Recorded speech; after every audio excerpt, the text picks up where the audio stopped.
Good morning my dear friends. ఈరోజు ఒక successful స్టోరీతో రావడం జరిగింది. ఈరోజు సమాజంలో ఉన్న ప్రతి వ్యక్తికి కూడా ఒక టార్గెట్ ఉంటుంది, ఒక గోల్ ఉంటుంది.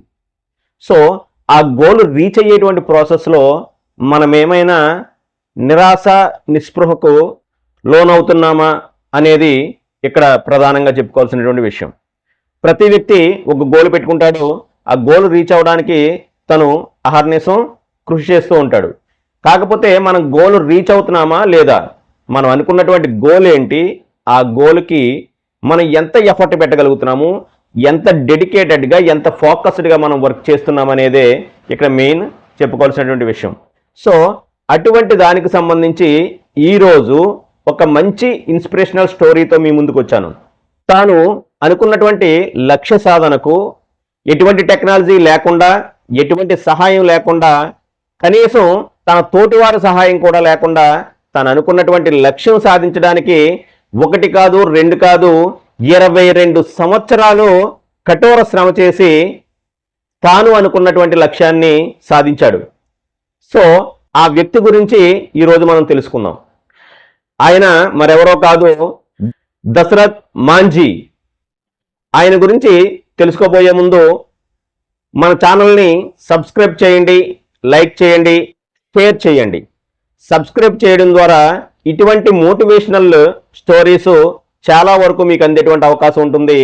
అంతేకాకుండా లైక్ చేయడం ద్వారా 10కి ఈ వీడియో చేరేటువంటి అవకాశం ఉంటుంది.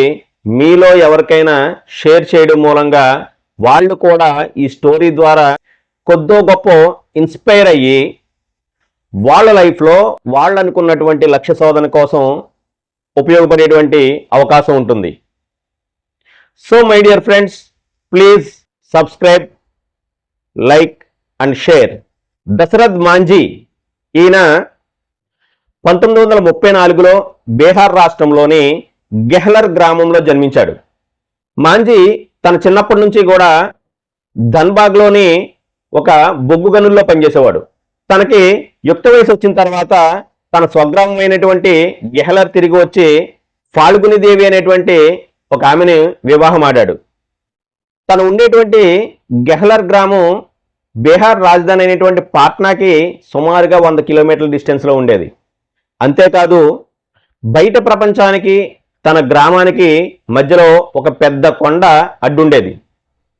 ఆ కొండ అడ్డుండడం మూలంగా ఆ గ్రామ ప్రజలు ఏదైనా నిత్యావసర వస్తువులు తెచ్చుకోవాలన్నా, అంతేకాకుండా అత్యవసర సమయాల్లో హాస్పిటల్కి అంటే వైద్యాని కోసం వెళ్లాల్సి వచ్చినా సరే సుమారుగా 32 నుంచి 35 కిలోమీటర్ల ప్రయాణం చేస్తే గానీ నిత్యావసర సరుకులు వచ్చేవి కావు. అదేవిధంగా హాస్పిటల్కి వెళ్ళాలన్నా సరే చాలా కష్టంతో కూడుకున్నటువంటి పరిస్థితి ఉండేది. ఒకవేళ ఆ కొండే గనక లేకపోతే 32 కిలోమీటర్లకు బదులు జస్ట్ 3 కిలోమీటర్స్ డిస్టెన్స్లో ఈ అవసరాలన్నీ వాళ్ళకి తీరేటువంటి అవకాశం ఉంది. సో ఇటువంటి సందర్భంలో ఇంచుమించుగా 1960లో మాంఝీ వంజీర్గంజ్ పట్టణంలో ఉన్నటువంటి ఒక క్వారీలో పనిచేసేవాడు. తన ఊరికి తను వర్క్ చేసేటువంటి క్వారీకి మధ్యలో ఇంచుమించుగా 300 అడుగులు ఎత్తున్నటువంటి కొండ అడ్డుగా ఉండేది. మాంఝీ తన పనికి వెళ్ళాలి అంటే ప్రతిరోజు సుమారుగా 32 కిలోమీటర్లు కొండ చుట్టూ తిరిగి ప్రయాణం చేయాలి. కానీ ఆ రోజుల్లో ప్రయాణ సౌకర్యాలు లేని కారణంగా మాంఝీ కొండ ఎక్కి దిగి ప్రతిరోజు పనికి వెళ్ళడం, మళ్ళీ తిరిగి కొండ ఎక్కి దిగి ఇంటికి రావడం చేసేవాడు. సో మధ్యాహ్న సమయంలో తన భార్య అయినటువంటి ఫాల్గునీదేవి భోజనం తీసుకెళ్లేది. సో ఆమె కూడా ప్రతిరోజు కొండ ఎక్కడం, దిగి తనకు భోజనం అయిన తర్వాత మళ్ళీ కొండ ఎక్కి దిగి ఇంటికి రావాల్సి వచ్చేది. సో ఈ విధంగా పెళ్ళయింది, హ్యాపీగా వర్క్లో కుదిరాడు. తర్వాత తన భార్యతో హ్యాపీగా ఉన్నటువంటి సమయంలో ఒకరోజు మాంఝీ భార్య భోజనం తీసుకుని కొండ ఎక్కి దిగే సందర్భంలో కొండ మీద నుండి కాలు జారి కింద పడి తీవ్ర గాయాల పాలైంది. కొండ ఎక్కి దిగడానికే చాలా టైం పడుతుంది. అందులోనే ఆమె గాయాలు తగలడం మూలంగా మధ్యాహ్న భోజనం సమయానికి అందించలేకపోయింది. మాంఝీ గారికి విపరీతమైన కోపం వచ్చింది, సమయానికి భోజనం తీసుకురాలేదు అన్న కారణంగా. కానీ లేటుగా వచ్చినటువంటి తన భార్యను చూసి కోపంలో ఉన్నప్పటికీ కూడా ఆవిడ దెబ్బలతో ఉండడం చూసి ఆయన చాలా బాధపడ్డాడు. ఇక్కడ మాంజీకి వచ్చినటువంటి కోపం ఏదైతే ఉందో భార్య మీద కాస్త కొండ మీదకి మళ్ళింది. సో అతను ఇంటికి వచ్చేసిన తర్వాత ఒక నిర్ణయం తీసుకున్నాడు. కొండ అడ్డుగా ఉండడం మూలంగానే కదా నాకు కానీ నా ఊరి ప్రజలకు కానీ చాలా అవస్థపడాల్సి వస్తుంది. పిల్లలు స్కూల్కి వెళ్ళాలన్నా ఏదన్నా అర్జెంటుగా హాస్పిటల్కి వెళ్ళాలన్నా కష్టం అవుతుంది అని నిర్ణయించుకుని మాంజీ కొండను రెండుగా చీల్చాలి, మధ్యలో మార్గం ఏర్పాటు చేయాలని చెప్పేసి ఒక నిర్ణయానికి వచ్చాడు. అనుకున్న వెంటనే తనకున్నటువంటి గొర్రెలను కాస్త అమ్మేసి ఒక సమ్మెట ఉలి గుణపం కొన్నాడు. కొని కొండ పైభాగానికి ఎక్కి కొండని తొలచడం మొదలుపెట్టాడు. కొండలు తవ్వుతున్నటువంటి మాంజీని చూసి తన తోటివారు, తన గ్రామ ప్రజలు హేళన చేశారు. నీకేమైనా పిచ్చి పట్టిందా? నువ్వేంటి కొండను తొలడం ఏంటి? రోడ్డు మార్గం ఏర్పాటు చేయడం ఏంటి? ఎందుకు వచ్చింది నీకు ఈ కష్టం అని చెప్పేసి చాలా మంది హేళన చేశారు. అయినప్పటికీ మాంజీ అవేమీ పట్టించుకోలేదు. కొండను తవ్వే పనిలో పడి మాంజీ తను ముందు చేసినటువంటి పనికి వెళ్ళకపోవడం మూలంగా ఆదాయం లేకుండా పోయింది ఆ కుటుంబానికి. సో పని లేదు, ఆదాయం లేదు. ఆ సందర్భంలో మాంజీ కుటుంబం చాలా రోజులు పస్తులు ఉన్నటువంటి సందర్భాలు కూడా ఉన్నాయి. అయినప్పటికీ తను అనుకున్నటువంటి లక్ష్యాన్ని చేరాలి అనే తపనతోటి విశేషమైనటువంటి కృషి చేశాడు.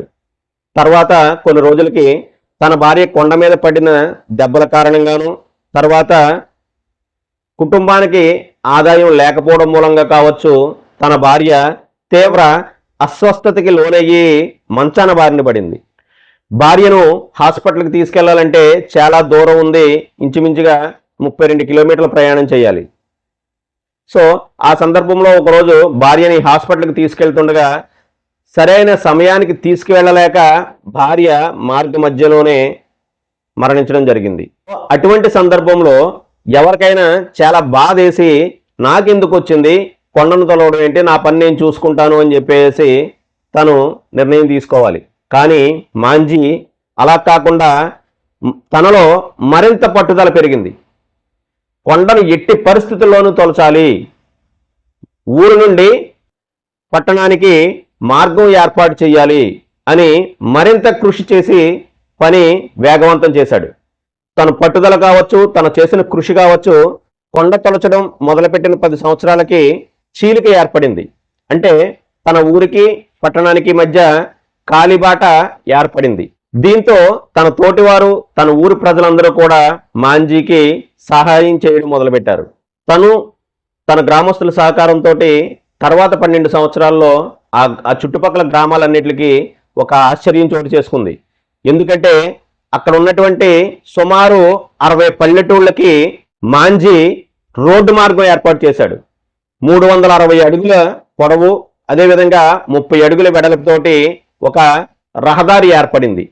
అంటే పట్టణానికి తన పల్లెటూరుకి ఉన్నటువంటి కొండని రెండుగా చీల్చాడు.